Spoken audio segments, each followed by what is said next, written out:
langgam. So, kinsa ang malipayang langgam? Si Maya. Kinsa to malipayang langgam? Si Maya. Very good. Karon, matag buntag mulupad-lupad siya ug magtuyok-tuyok sa palibot. So, magunsa siya matagbuntag? Maglupad. Lupad. O Asa ba ito, tuyok-tuyok sa palibot. So, kinsa galing ang langgam? Si Maya. Si Maya. Tapos, ang iyang baton, mangita o pagkaon para sa iyang mga kuyabog. So, kani kuyabog, masabot na ni kaniyahang mga anak, mga baby birds. So, mangita siya, maglibot-libot siya sa palibot para mangita o pagkaon para sa iyang mga Opo, Mikaela, masuko si teacher, anak. Sino opo dito? Si Maya. Opo. Sunod.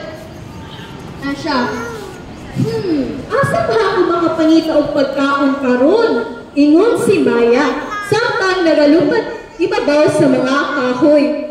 Apan karong adlaw nilupad siya og mas sayo kaysa sa kasagaran. Nabantayan niya nga naay kabaguhan. So siya nabantayan naay kabaguhan. So sa una si Maya diri lang sa dool maglupad-lupad niya karon naglupad siya sa layo na dapit. So nabantayan niya nga naay kabaguhan. So unsa ka tong kabaguhan nga iyahang nakita? So karon Hala, oy! Ingon ni Maya. Asa naman ang mga kahoy o talong? Hala, asa na daw? Nangawala ang mga lunhaw na kahoy. So nangawala daw ang mga green na kahoy. Asa nangawala? Mga green na kahoy. Hala, asa kaha? Karon, nahimo na nga uga-ugay sulod ang kalasangan. So karon, ako makita di ba sa atong palibot? Kasi bakit din isang palibot? Mga green nga, mga kahoy. O, tanawan ninyo atong palibot, ibalay mga green. Pero ang nakita ni Maya, wala mga kahoy.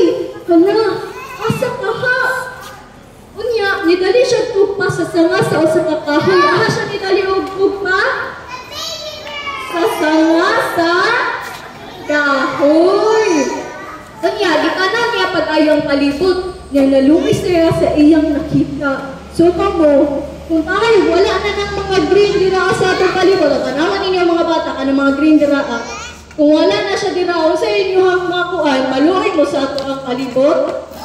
Mikaela, opo. Yan naman kaya importante kayo na no, kanang ato ang palibot niya, kanang atong nature, very important, kaayo na. Niya karon, kaya siya, anak si Maya, wala na ba'y nagpakabana sa kalasangan? Wala na doon nagpakabana sa kalasangan, iyang ingon na maluya. Unya, dili layo, iyang nakita ang usa kadako nga kapatagan. Usa iyang nakita? Kapatagan. Usa man ang kapatagan? Kanang patag na kuan, patag na sa kapatagan niya. Walay kahoy, walay sagbot, uga kaayo ang yuta. So, patag kaayo. So, kung makita niyo dira sa itong balibot, tanawan lang mga bata. Diba nga na, walay ning anas sa iyahang nakita. Puro rayuta tanan. May imagine ninyo mga bata nga, puro rayuta tanan. Kasi yung mga feel ninyo, maluoy mo sa palibot. Makita niyo nga, yuta na tanan ang nasa palibot.